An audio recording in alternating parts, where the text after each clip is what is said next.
Hi, everyone. Kalispera, Kalispera sas. Good evening, everyone. My name is Paul Donnelly, and I am the Deputy Director of the Chau Chak Wing Museum. In beginning tonight's event, I want to pay my respects to the Gadigal people, the traditional custodians of the land, who cared for this country for over 60,000 years. We acknowledge elders past, present, and future for their connection to place. This always was and always will be Aboriginal land. A warm welcome to you all tonight. I would like to especially acknowledge our special guests, trustees of the Aetolia Trust, Angela Kronos and Stephen and Sophia Aroni. I seem to have the wrong copy of my...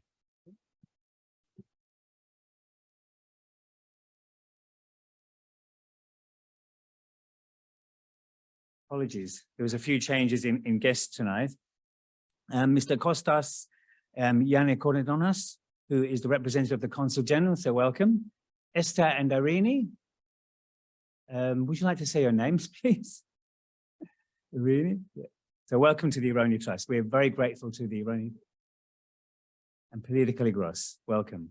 We're very grateful for the Aetolia Trust's support for tonight and also for our splendid weekend, which I'll be talking about. So we're extremely grateful to the Aetolia Trust for their generous support of both tonight's talk and the immersive Greek weekend we are hosting this Saturday and Sunday in collaboration with the Lyceum Club. This weekend will be a delightful vicarious connection to Greece and its more recent past. Tonight's talk is presented as part of the 2023 Greek Festival of Sydney program, and I'd like to acknowledge the director of the Greek Festival, Nia Kateris.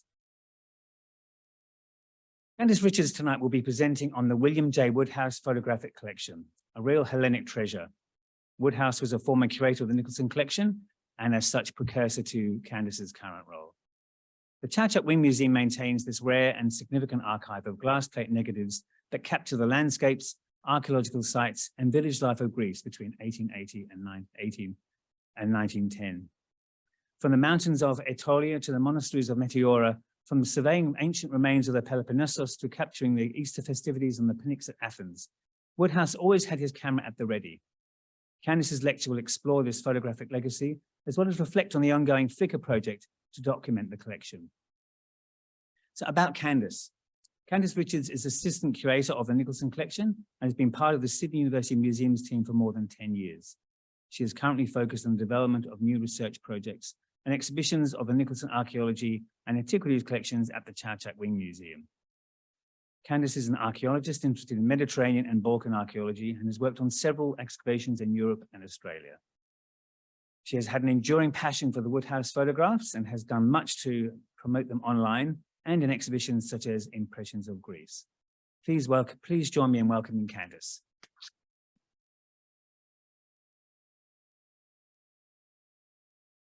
Thank you. Thank you everyone for coming along tonight. I really appreciate the Greek Festival is such an amazing program and there is a lot to get to and see. So I very much am overjoyed that so many of you have come along tonight.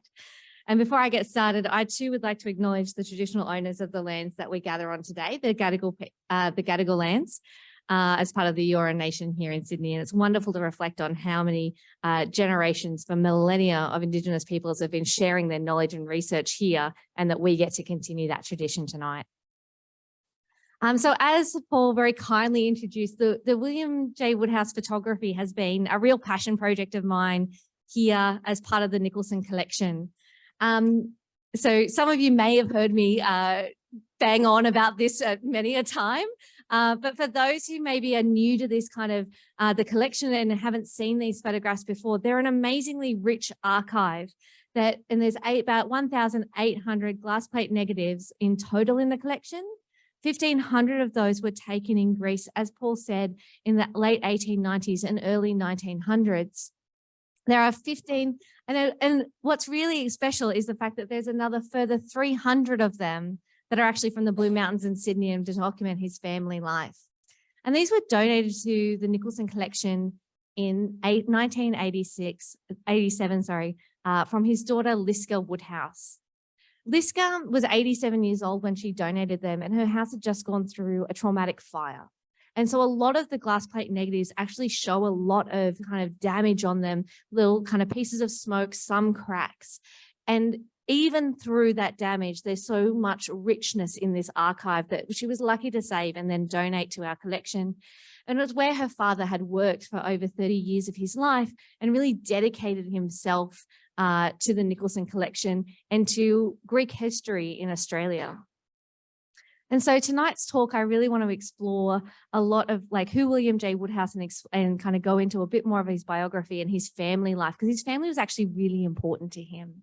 Before we have a look at the different areas of Greece that he was mainly working in and where these photographic archives kind of explain a lot of not only the archaeological sites, but also the different regional and village life at the time that he was there.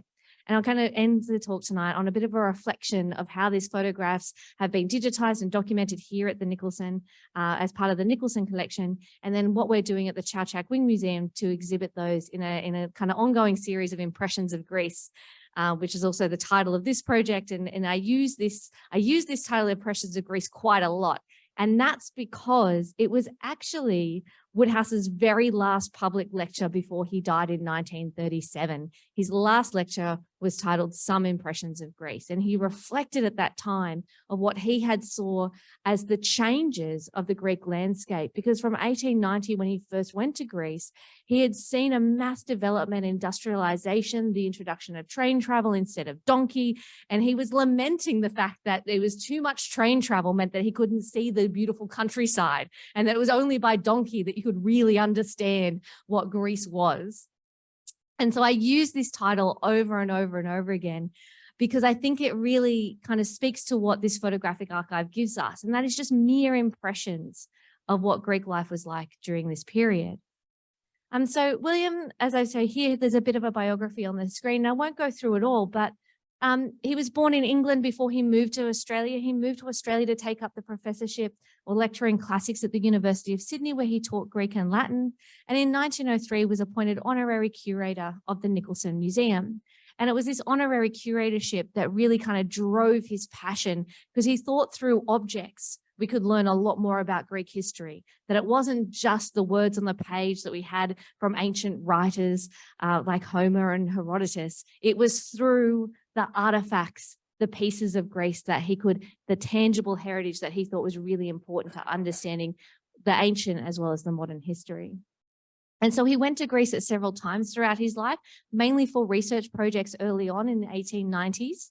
And then after he became the Nicholson Museum's curator, went back to Greece several times, quite specifically to work with institutions in Greece and Europe to acquire material for the Nicholson Collection. And when he was there, he wasn't necessarily acquiring ancient artifacts, but acquiring an amazing array of plaster cast reproductions of the great sculptures of ancient Greece. And so when he was in Greece, he was there in 1890, 1892 to 94, 1807 and 1808, 1922 and 1935. Now, I'm not going to say a lot of dates at you, but the dates are actually really important for understanding the changes and transitions, because Greece at this time was, as I said, industrializing, that the landscapes were being really changed throughout the period that he was there. And so the photographs are an amazing record that help document archaeological sites before they were excavated. They document a lot of towns as they start to develop new train stations and things like that, but also documenting the kind of destruction of some aspects, including a lot of the mosques that were taken down in this kind of period when the transition between what was then the Ottoman Empire receded, and that Greece really found its own identity and became a republic. And so William Woodhouse, it's hard to get to know this character. I know him through the photographs that he left behind and the objects, but there was an amazing obituary written after he died from what was a very good friend. So it's definitely biased. There's a lot of love for Woodhouse in this thing. And he explains the fact that he always had a great sense of humor, that he was a kind individual, and that he would spend weeks verifying an obscure point for an obscure student. And he was dedicated to teaching here at the university, and that definitely shines through in some of the archival sources we have of him. But it also, this obituary goes into why he lit the Nicholson Museum and his influence, and the fact that for the museum was the apple of his eye. And no more is a testament to Sir Charles Nicholson, our founder, who had founded the collection just 50 years before Woodhouse had actually taken up the role. It became a testament to him because of the way that he collected and the way that he tried to make sure that Nicholson Museum had this amazing legacy of sculpture from Greece, from ancient Greece. And so I really enjoy the fact that he included this aspect that he knew and loved all Greek art, but sculpture was his mistress. And as I show you some photos later on of what it looked like in the 1930s, you'll see why. So this kindness really comes through in understanding Woodhouse's family life. Who you have on the screen are some of the most important people in his family: his mum and dad, Richard and Mary, his wife, Eleanor, in the center there, and his two children, Liska and Carl, who were born in the 1900s. Now, according to Liska herself and Carl, in 1978, they sat down and did an interview with one of the university's archivists and librarians, and it's recently been digitized and available online. I'm so thrilled because I heard Liska's voice for the first time, which was quite, as I've been involved in this family, I feel like I'm more than my own family in some way. It was really amazing to hear her talk about her father and his role at the university, who he remembered hanging out with, the fact that he worked with the Consul General in the 1930s to put on staged plays of ancient productions here, and the role of the Lyceum Club in the fact that he gave tours to the Lyceum Club in the 1920s and 1930s. And that continues tonight with representatives from these groups here, which is an amazing thing to think that he was just as connected to the Greek community in the diaspora in Sydney as he was to ancient Greece, as he was to modern Greece. And so the families are actually, the family photos, which are about 300, are really important because they actually demonstrate who was traveling with him at a time, because he never went to Greece without his family. In his first trips, he definitely took his mum, and in his later trips, he definitely took his wife, and then later on his children as well. And the photos themselves reveal this intimate family life that we don't often see, but I think is very familiar to all of us. I think nearly everybody has this photo of mum with the two kids and dad with the two kids standing in the backyard. Beautiful hydrangeas, a very Sydney scene. Most families have this image. But I think what's really revealing about this is the age of the individuals at the time this photo is taken is going to come back later in this talk. But what's really significant is the fact that, as you can see on the left, we have Eleanor and her two children, and on the right, we have William and his two children, which means that some of the photos have to be taken by Eleanor. We attribute the entire collection to William Woodhouse. However, this is a mistake, one that we constantly make for the role that women play in history and the way that we think about knowledge, and that some of the photos are definitely taken by Eleanor because William's in them. And so she's just as adept as a photographer as he is. And so he first goes to Greece as a young student, the Newtown student working for the British School at Athens in 1890 to 1891. And he works at the archaeological site of Megalopolis, which is in the middle of the Peloponnese, for those who might not be familiar with the site. It is now where one of the largest coal mines is in Europe. And so it's a really interesting site to try and visit amongst this massive landscape, this beautiful archaeological site preserved in the center of what becomes a really important industrial site for the economy of Greece. And what's really amazing about these photos, I don't believe that these photos are necessarily taken by William Woodhouse. These are the only photographs I'm showing you tonight that are not in the collection. But these 4 images are used to demonstrate the scale of the excavations in 1890. And in 1890, photography is really rare in archaeology. Archaeology is still in its infancy. People are only just kind of working out how to excavate in a serious way to understand the layers of history, not just digging a hole in the ground and pulling stuff out. And so photography becomes a really important medium for archaeological excavation as a documentation record, because as you excavate stuff, you do destroy it as you go.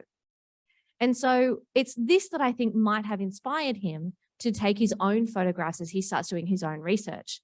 But you'll see that he is one of the co-authors on the very first publications of this site. This one is from the Woodhouse collection. As you can see, it's the same theatre, but this one you can see quite different. It's very overgrown.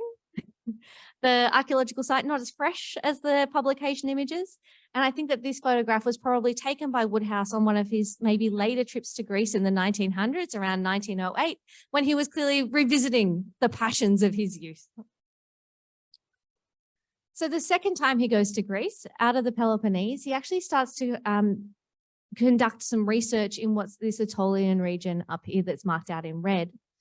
This region was really unknown at the time. No one had really archaeologically explored the area. It was very difficult to get to. It's a very mountainous region. There's a lot of kind of, at that time, little dirt tracks and goat paths to really get through the mountains to access the archaeological material. And what he thought he would do for his major thesis or major research project was to do a survey of the landscape to understand the history and the topography. And so it's called Aetolia, it's Geography, Topography and Antiquities, when he publishes it in 1897. And at the very beginning, this is a quote that I've used often, so apologies to those in the room who have heard me talk about this before, but history only attains its full value by borrowing actuality from geography and topography. Woodhouse was a really new thinker. He thought that things like landscape were just as important as the written word, were just as important as the stuff. And I think that informs why he took so many photos. And these are the kinds of photos that he took. This is one of the first pages, I think page 14 or so. And he writes of this pass that the beauty of the defile could hardly be exaggerated. And so, of course, a photograph of it makes it through. But out of the 1,800 photographs, there's only about 20 or 30 that are published in the book. Print photography is quite new. So he did include things like landscape, as you can see here, but the majority are the archaeological sites that he documented as he was going through. And a lot of these are the earliest photos of these sites that we know, both in Greek records, and in the world kind of collections of this kind of material. And the archaeological photos that he takes use a trope that was starting to become well trodden at the time, and that is using a person as a scale.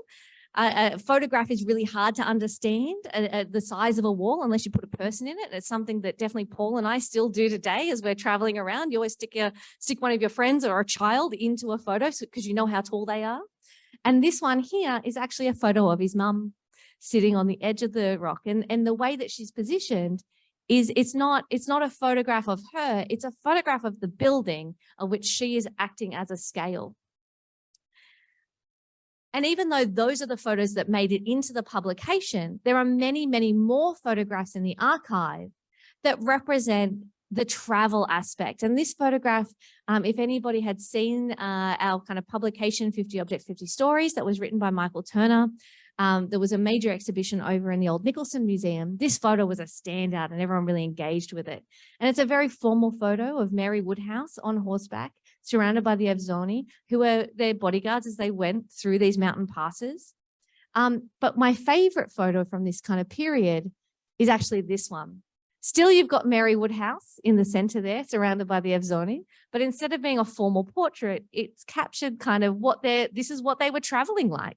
This is how, when Woodhouse took his mum with him, she was just as much a part of this as everybody else. There are a couple of women in the background, likely giving them some food or the village life that they associated with, because obviously they relied on the kindness of individuals every chance they got to kind of fill up their packs full of food and count off for the day, because the kind of area that they're traversing is days upon days, if not several months in the field at the time, that his mum definitely signed up to. I don't know if anyone else's mum is up to walking many months through the great passes of Greece, but mine certainly wouldn't be. And you can see the guns that they've set aside while they're having their picnic. And it's just one of my favorite images because it really kind of gives this insight. And this is what this archive is. It has these formal photographs, these amazing photographs of archaeology, which I'm an archaeologist, I love, but it actually has all these really intimate moments that show that these photographs were not the photographs that he thought he would share with the world. These are his family, and this is his relationships with Greece. So some of the more formal photographs are, of course, the artifacts. He didn't just take photographs of the landscape and the sites. He took photographs of objects that he found in situ. Some were left lying around in the ground, like this particular inscription, although this one here on the right-hand side is an inscription. You can see the words just etched in the top of the bottom step, and the pieces being reused and put into a house in the site of Naupaktos. And it's probably still there today. Some of the only artifact that we know that he collected during this period is this life-size bronze thumb. The image that I'm showing you is about, I don't know, 10 times, 20 times the size of the actual thing, because it's really just this big. And it's a bronze thumb from a full-sized sculpture The rest of the sculpture, bronze is something that's easily recycled and reused. So it's something that we know that people melted down and reused time and time and time again throughout history. And so maybe the bronze piece was, you know, a thumb that's fallen off, maybe trapped underneath something. So it survives from the ancient world into today. But this is a really important find because it leads him to assert that the area that he found it in, Kefalorizon, is actually the site of ancient Thermus. And this is the home of the Aeolian League in ancient history, a very famous kind of components of ancient history. And Woodhouse is the first person to say, I think that this archaeological site is Thermos. And he was correct. And in 1915, the town had renamed itself to Thermo based on his research. And so this, again, is a later find. This is a later photo of the excavations that I think that he went back to time and time and time again. And so they were the early years of his kind of trips through Greece. He was there to do research. He was there to kind of do survey. And the photographs definitely kind of, especially the Aetolian region, reflect that. But he went 3 more times that we know of. And the way that we know of when he was traveling is mainly through things like the Senate minutes. These are the minutes of the University of Sydney Senate meetings that are held in the archives. And so as you flip through them, you can find references to Woodhouse asking for leave, asking for money. Nothing changes. And in 1907, he returned with Eleanor.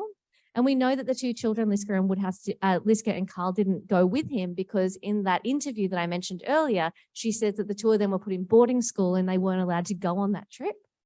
He returns again in 1922 with Eleanor, Liska and Carl, and then a 3rd time in 1935 just with Eleanor and Liska. And in the 1935 trip, I'm not sure if you can read it down here, but I can read it out a bit to you. He said that the Senate minutes record that grants of £50 and £25 in British sterling were made to Professor Woodhouse during his leave in 1935 for the purchase of certain objects for the Nicholson Museum and for photographic plates and negatives. So the university was sponsoring him to take these photos. And when I say that he was acquiring plaster casts for the Nicholson Museum, this is what I mean. These are a couple of the kind of main rooms of the museum around 1930. We don't know who took these photographs. They were made for the Sydney Mail and published in the newspaper at the time. And you can see that the museum is starting to get crammed full of plaster casts to the point where, I don't know if you can sorry about that. I don't know if you can recognize that, but this guy down here is actually the coffin of Petiashakhet, one of our Egyptian coffins that's currently in the mummy room downstairs. And these are some Egyptian stelae. And at the time, the curatorial style was definitely not the kind of chronological or geographical divisions that you're so used to in museums now and kind of from the 1960s on, but rather it really was, he wanted as much stuff as absolutely possible. And so by the time that 1930, when he dies in 1937 and Capel writes, the museum has become an object of Woodhouse, it's because of the way that he had jammed as much as possible in there. And it wasn't until Trendle in the 1940s and then Alexander Cambidoglu in the 1960s started to rethink the museum, thinking, okay, no one can see anything. We might need to start to move some things around and refurbish the museum because unfortunately plaster casts, they're incredibly fragile. They can get very dusty and grimy. And in the 1960s, the decision was made for most of the plaster casts to be given out to schools in our region. And so most of them were dispersed around Sydney for educational purposes. And the Nicholson Museum retained about 80 or so key pieces, of which some are on display now and then some are still in storage. So this is the Nicholson Museum in 1930.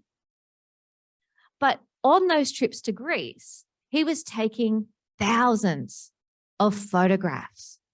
The images, as I said earlier, they were given to us after a house fire. So as you can see, some have smoke damage, some are cracked, some the emulsion is lifted, some we can only see a part of the image, but all really reveal a whole range of different kinds of life that were happening in Greece, especially in the mainland of the period. There are no photographs of the islands pretty much. There's a few of Corfu and a few of Salamis just right next to Attica, but none of the larger Aegean. And what's really fascinating about the way that these kind of photographs move is the fact that it's nearly impossible for us to work out which ones were taken when. There was no archival records donated with the photographic plates. The only slip of paper that we have is this one that I show you on the screen here. For the keen eyes amongst you, you can see there's a series of some for coffee. There's a couple of annotations here, mainly for food and coffee. And then this other list on the other side in the top left-hand corner here, there are 6 different scripts. And those scripts are quite clearly the layout of photographs that he wanted to take. Number 3, he needed to take a photo of the southeast wall with Liska. And Rowan Conroy, who did a lot of the digitization of this kind of archive for his PhD research in 2012, where he went on an amazing trip through Greece and rephotographed some of the identified images at that time, about 400 or so, identified this particular piece image, which is at the walls of Mycenae, and you can see a Liska just leaning casually in this background. And it's this photo that we're able to date to 1922 because she looks about 20. And she was born in 1900. So it's very easy using Liska as your dating object in the images and the subject matter. But as I said, most can't be dated in this way. Only a few other actually show Woodhouse or his relatives in these later images. Just like I said earlier with Mary, she shows up in a couple. Eleanor will show up in a couple again. And this one that's outside of a church, we have Eleanor in the center here. We don't know who the others are. We do not know who the bishop is with them. And you can see that Woodhouse is perched on the end here. And again, the interchange of mum and dad, the interchange of who the photographer is. And so based on this image that I showed you earlier, where the kids are clearly teenagers, suggests that this image must be 1908 or 1922. But yes, are they 8? They look around that age. And the fact that Woodhouse is just a little bit younger, going the wrong way. Woodhouse is just a little bit younger, that image, and Eleanor seems a little bit younger, suggests that it's probably 1908 trip. When he returned from Greece every year, when he came back, there was always reports in the newspapers. Woodhouse said things about, like, he did talk about his experiences in Greece. A lot of the reports in the newspapers are definitely more academic in nature. He definitely writes about different plaster casts that he's acquired and sculptural objects that are in the museum and their archaeological significance. But occasionally you get some snippets like this that say that you can stay in the monasteries, which he obviously did, that you can say in different letters, and what life was being like. He even includes on this one different burial customs that he noticed. And the photographs kind of do reflect this ethnographic kind of style, that while he was obviously somebody who very much enjoyed going to Greece and he talked about Greece a lot throughout his life, he was still a Westerner, he was still an outsider, and he still definitely had some ethnographic kind of style and some interesting opinions when you kind of read through, especially about people from Crete. But he was taking photographs of what life was like at the time, including these fabulous one of these group of, 2 men and a younger boy, I suppose, laying out roof tiles to dry in the sun. And we have a series of different kind of images of women spinning in different kind of villages.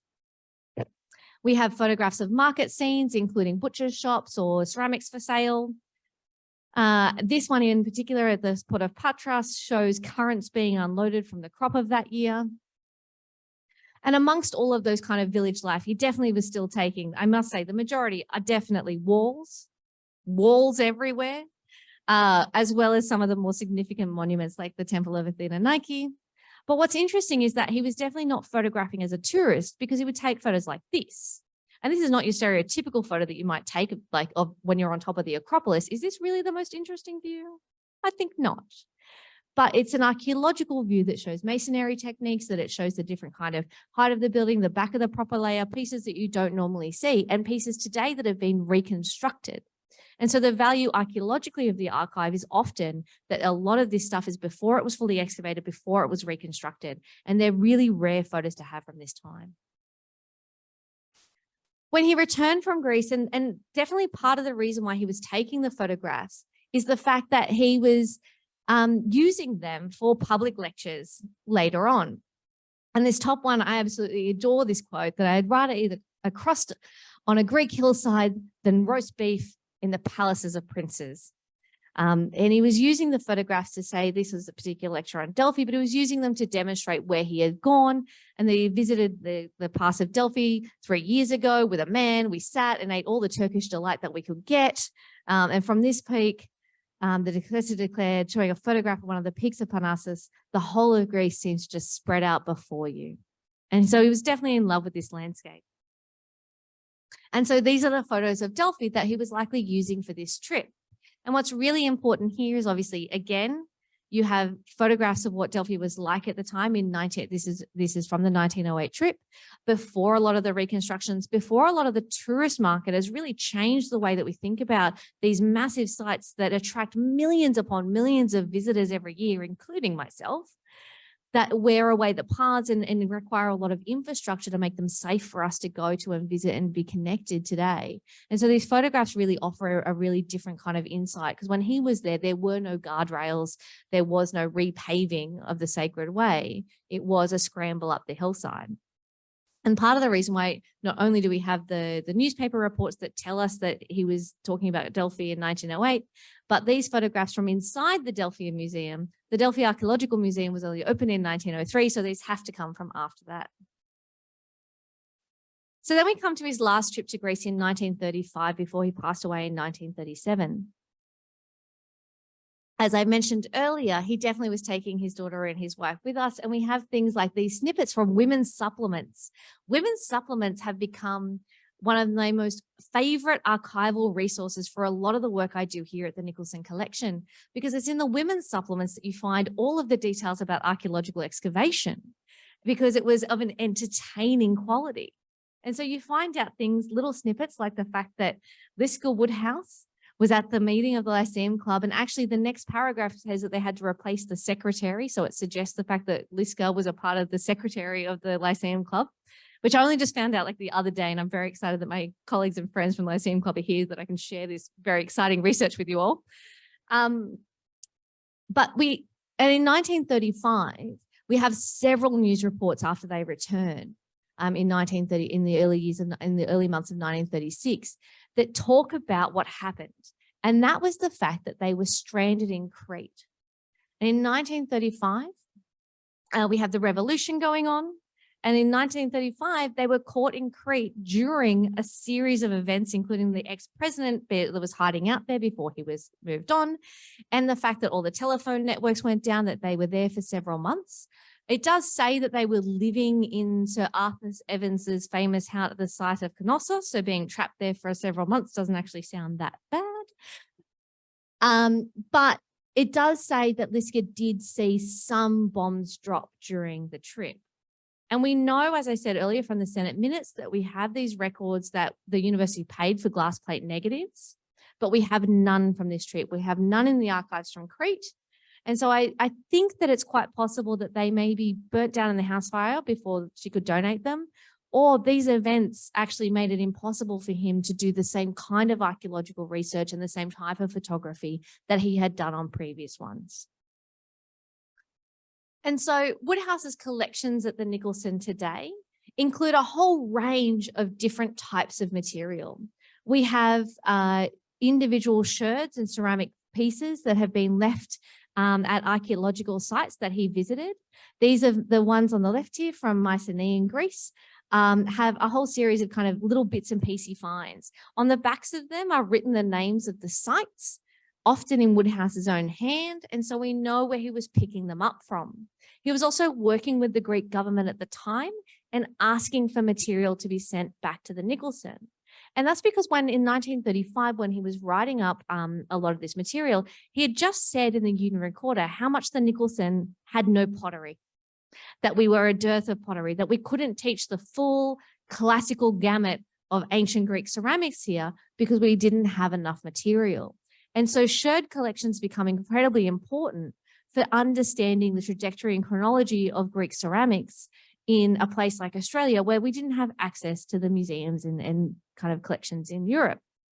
And so on the right-hand side here, we have a series of pieces that have been collected from the site of Artemis Othea in Sparta. And these pieces definitely come straight from the excavations. And we have about 300 lead figurines. And because the stuff was coming out, especially these little lead figurines, were found in their thousands upon thousands. I think the last record I saw that there was about 10,000 in the world dispersed. And so it's quite possible that he was asking for this material because he wanted to be able to demonstrate these aspects. And there was an abundance at the time because it's during the excavation seasons. And then, as I said as well, we also have a very interesting stereograph collection. The stereographs all date to 1896 to 1903, and were also purchased by by Woodhouse when he was there for the Nicholson Collection. They have a series of different types of photography, archaeological sites and monuments in the same way his own, as well as street scenes. And so the kind of pictures that he collected, as well as the pictures that he took, were interested in both Greek life and Greek archaeology. And so what have we done with all this stuff? And we bring us to the modern day. We have by all means use the QR code. This takes you to the full archive online. In 2017, we decided to release the entire archive of photographs onto Flickr. Some research had already been done internally. Back to 2004, we have records of former curators and photographers talking about how great this Woodhouse collection is and that we wanted to do something with it. People had been floating coffee table books, people had been floating exhibitions, people had been floating ideas and ideas and ideas. In 2007, a master's student, Catherine Samways, undertook some biographical research. She digitized the collection, and her master's project was to create a number for every object in them, which is quite a big undertaking for a master's project to kind of catalog 1,800 images. And so she didn't have time to sit and analyze the images. She doesn't necessarily, while she was definitely a Greek archaeologist as well, wasn't going to know exactly where everything was. Yes, we can all pick out a picture of the Parthenon, but the mountainscapes, the ruins, the harbor scenes is really impenetrable and really difficult to know, especially when you're scanning from a very small glass plate negative, of which, as I said before, some are damaged and some are not. And so after kind of Catherine did her work, Rowan Conroy, as I mentioned before, did his PhD research, and he identified a significant number of the images. He did a rephotography project for his PhD in which he recreated the photographs themselves and did a point-by-point perspective. And so what's really fun about Rowan's work that he exhibited and you can find online is the fact that some of the times the views that Woodhouse took, he could find the GPS location of exactly the spot that Woodhouse was going from, but a tree had kind of grown in the way. And so he was taking as an his art practice was to take the exact same image. And so it's a really interesting archive of work that he did in 2012 and did a series of exhibitions and publications on. But that left, pardon? Oh, it's not on the screen. Because it's copyrighted image, I haven't actually shown Rowan's work. Oh, where is this place? This one here is in the Keramikos in Greece, in Athens. So these sculptures are most likely they're not there necessarily, but replicas have been put up through the Keramikos of all of these sculptures, and they're in the local museum. And so these images are really interesting because of that interplay between what's been replaced on the site and what's been held into the museum for protection. And so what's really interesting about the Flickr archive, the reason why we kind of launched it in 2017 online was because even though they'd done, and some amazing people had already done some work on this collection, there's still 1,000 things that we still had no idea about. And over 5 years, we've been collecting data and research from the Greek diaspora, from the Greek community, as well as the worldwide community of Philhellenes who adore and love Greece as much as we do. And the kinds of information that we've been getting is amazing. We've had over 900 comments throughout the archive so far, and it's 5 years into the project. I don't necessarily it kind of ebbs and wanes depending on when I spruik it and when I don't. SBS Greek media was really wonderful when we launched at the time and did an interview for me and translated me into Greek because my Greek is very poor, and was able to try and capture people to be interested to help us out in this project. And the kind of comment that you see from Peter Dawn is the kind of thing that we've been capturing. So he gives us some GPS coordinates, he gives us an identification, he says what he thinks it might be. And in 2017, after launching it for 6 months, I was lucky enough to travel throughout Greece and try and do my own identifications, ground truthing some of this stuff, meeting with monasteries and monks to give them back some photographs. And that was the subject of a previous talk, so I'm not going to go as much into that detail. But what's been really wonderful about the way the archive has been picked up is the way the archive has been picked up in Greece. Because it is an amazingly rich archive and we have them all available online, the Flickr versions are a smaller version than what we can scan them to high resolution now. And so people approach us and ask us all the time, can we possibly use these photographs? They are in the public domain. A lot of museums, especially for historic photograph collections, copyright gets a bit murky in museums because the museums have the content, but they are in the public domain and they are free to use in any way that people want to use them. We've found from the Flickr site itself, there's Lydia's photographs of Greece in Facebook that have definitely taken up the Woodhouse ones and have found even more identifications in that way. And we've been really pleased to kind of connect with them and get them to share back out the kind of captions with us. But significant archaeological projects, significant social historian projects have taken up the photographs and been able to incorporate them into their current research. Some images on the screen here are the one on the left has been taken up by a project being run by the University of Patras on the area of Naupaktos, which is an urban management plan to understand the transition and kind of growth of the town over time. And so the Woodhouse photographs are really great in understanding how the city has changed. And that's been an ongoing project for the last couple of years, and we stay in touch and they send me updates, and I have a PDF of their latest version in Greek if anybody's interested to read about the research coming out of the University of Patras. And then most recently, one of the things that I think we've been really wonderful to feel being included in is that the Benaki Museum has used several of our photos in the recent exhibition and documentary footage of Athens from east to west in 2020, and then Athens and the Great Idea in 1896 to 1922. And several of the Woodhouse photographs have been part of that show. And it's so easy for us to share them because by having them on Flickr, people can find them, contact us, and then we can scan them to super high resolution and allow people to use them in any way they want. And I think my favorite one that's being used is this photograph that documents a series of graffiti over the top of the 7 steps on the Pynx. And so as you can see, and the information that they've kind of sent back to us is that the graffiti is actually a recording, an improvised way and an improvised effort from the Greek people to say that they wanted to stop illegal quarries and ruins on this site because it is an important historical monument. This is most likely taken in that 1808 trip based on the graffiti itself. And this has been taken up and been put into a Greek education program called Think that's run by the archaeological effort that goes out to high school students. So think about the way that graffiti can be used as a political tool and the way that graffiti is actually a historical record and is a really important historical record in and of itself. And so the resources and richness of this archive is as much as anybody wants it to be. It can be used in so many different ways in a touchstone because of the kind of depth of records that he recorded.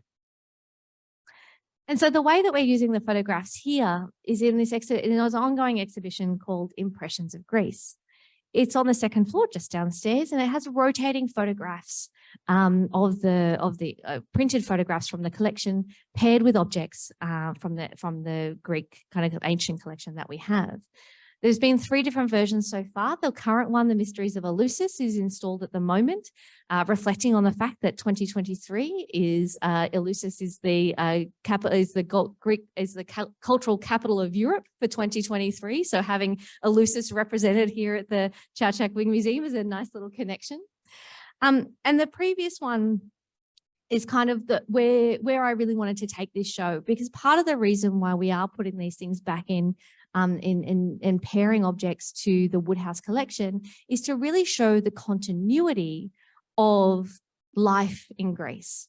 We know that when Woodhouse was traveling, as I said, he's definitely a Westerner. He's definitely coming from an outsider's perspective.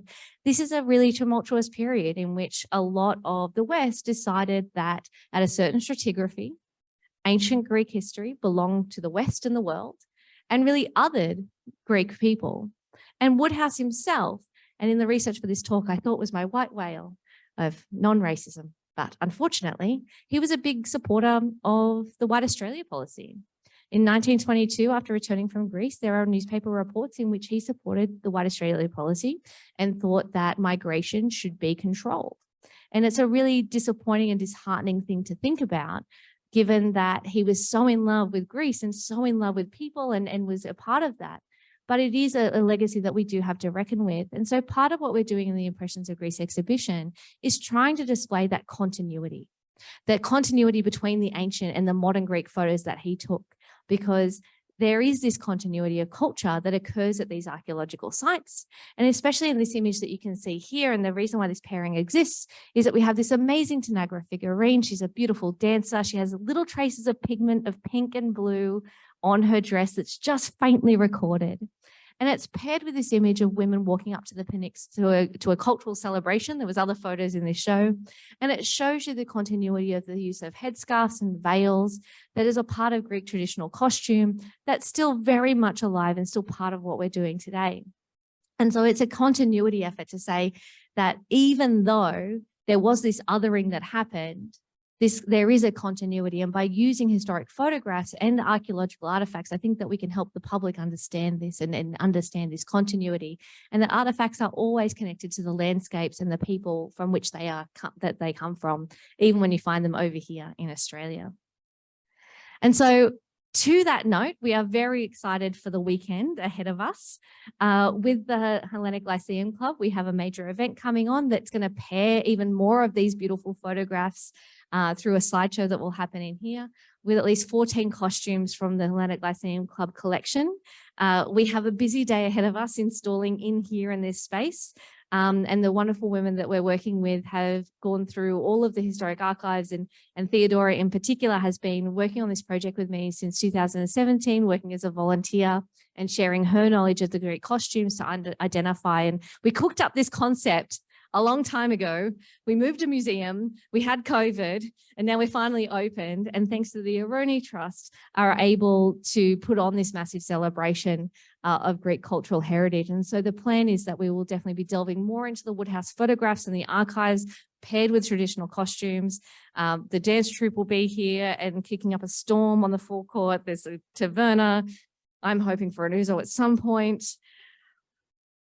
But it's going to be a real celebration. And that's kind of where the Woodhouse photographs really lie for me today, is that they are an ongoing way that we can really delve and dive into the history of Greece, both ancient and modern, and reflect on the way that we can all connect to landscape and place and culture together. So that's it from me.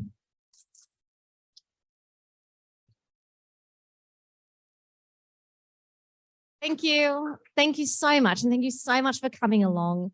I hope to see you all over the weekend at some point. We'll be open from 12 to 4. The museum is now open for a little while longer, so please come and have an explore, come and have a chat. I'll be hanging around on level 2. Actually, I'll probably be in the cafe at the wine bar, getting myself a nice glass of wine now that I've done the formalities. So please come and have a chat, and thank you all so much for coming.